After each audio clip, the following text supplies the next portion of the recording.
السلام عليكم ورحمة الله. النهاردة إن شاء الله هنحل مع بعض مشكلة الإضاءة. لما بتيجي تعلي الإضاءة أو تقللها من زراير اللابتوب بيظهر معاك المشكلة اللي على الشاشة دي، بيقولك HP Hotkey Support. فأنت مش عارف تعمل إيه، ففي تعريف كده صغير هنثبته مع بعض وإن شاء الله هيحل لنا المشكلة. أول حاجة هتيجي في السيرش عندك وهتكتب كلمة سيرفيس، هتطلع معاك هتضغط عليها بالشكل ده، هتفتح معاك الواجهة اللي انت شايفها دي. في ناس لما تيجي تكتب كلمة سيرفيس مش هيطلع معاها اي حاجة وكأن الاوبشن ده مش موجود اصلا. فالحل انك هتيجي تضغط من الكيبورد على ويندوز مع حرف الار وهتكتب سيرفيس دوت ام اس سي وبعدين هتضغط اوكي، فهتلاقيها فتحت معاك عادي مفيش اي مشكلة.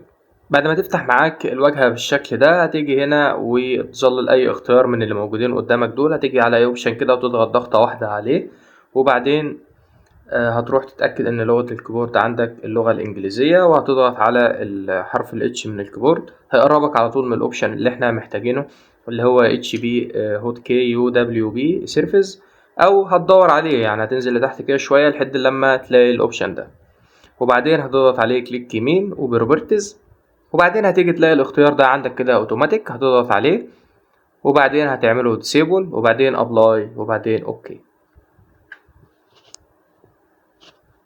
وبعدين هتقفل النافذة دي. خلاص ما عدناش محتاجين منها حاجة، وهسيب لك التعريف اللي احنا هنثبته دلوقتي ده في الوصف تحت الفيديو في قناة التليجرام.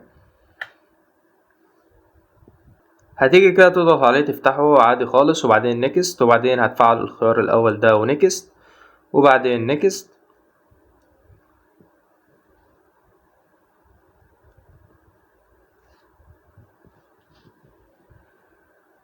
هتصبر شوية لحد لما يظهر معاك الواجهة دي بعدين هتضغط نيكست وانستول. هنا ممكن يطول معاك شوية، اصبر عليه ما تقلقش خالص. انا مش هسرع الفيديو عشان تشوف ايه اللي هيحصل بالظبط.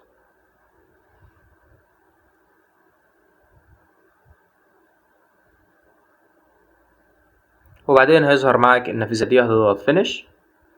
هنا هيطلب انك تعمل ريستارت للجهاز، فهنيجي كده نصور بالموبايل وهنضغط على يس.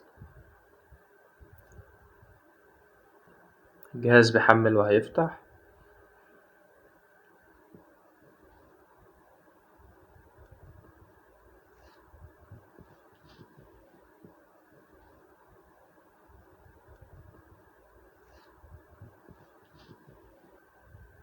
هنيجي نجرب كده نشوف الإضاءة. زي ما انت شايف كده الإضاءة اشتغلت تمام ما فيهاش أي مشكلة. بس ده كان شرح النهاردة، يلا سلام.